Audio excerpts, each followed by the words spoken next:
Hello बच्चों, let's read this question. So the question says, what is the importance of hydrological cycle on earth? जो हम एक hydrological cycle देखते हैं अर्थ की जितनी भी नेचुरल साइकिल्स होती है उनमें उसका क्या इंपॉर्टेंस है।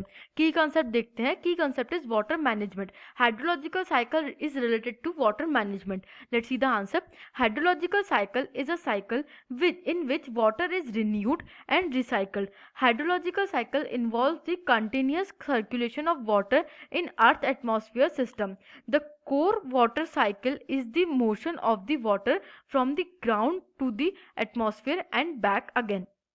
अब हाइड्रोलॉजिकल साइकिल क्या है? सबसे पहले तो ये वर्ड ही समझते हैं। हाइड्रोलॉजिकल साइकिल, तो जो वर्ड हाइड्रो है इसको ब्रेक करेंगे तो एक निकल जाएगा हाइड्रो और इसका लॉजिकल और साइकिल। तो जो वर्ड हाइड्रो है दिस सिग्निफाइज वाटर। जहाँ पे भी हम वर्ड हाइड्रो देखते हैं it is related to water. तो जो हाइड्रोलॉजिकल साइकिल है ये वाटर रिलेटेड साइकिल है और ये वाटर के रिन्यूएशन में और रिसाइकलिंग में हेल्प करते हैं। अब हम वाटर को क्या कहते हैं कि वाटर एक रिन्यूएबल रिसोर्स है। रिन्यूएबल रिसोर्स का मतलब क्या है कि वो बार बार नए फॉर्म में हमें अवेलेबल होता है।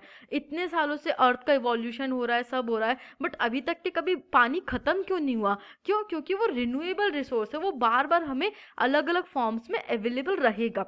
तो वो कैसे अवेलेबल रहेगा? वो एक रिसाइकल और रिन्यूएबल की प्रोसेस से होता है और उस प्रोसेस को हम बेसिकली हाइड्रोलॉजिकल साइकिल कहते हैं। अब हाइड्रोलॉजिकल साइकिल इन्वॉल्व करती है कंटिन्यूस सर्कुलेशन पानी का इन दी अर्थ एटमॉस्फेयर सिस्टम। जो अर्थ का एटमॉस्फेयर सिस्टम है जिसमें वेरियस साइकिल्स वर्क कर रही हैं तो उसमें एक कंटिन्यूस सर्कुलेशन होता है वाटर का, जिसे हम रेन वाटर साइकिल एक्सेट्रा भी कहते हैं, वाटर साइकिल भी कहते हैं।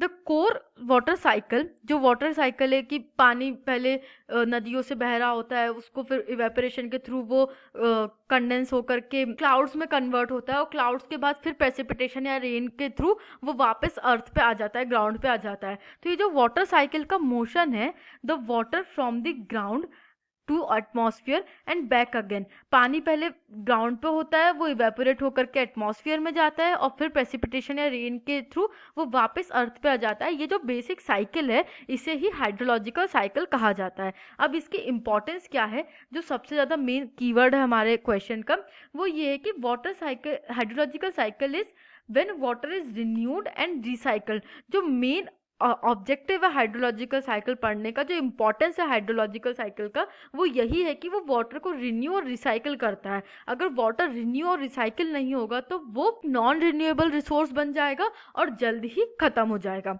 I hope you understood this question. Thank you and best of luck.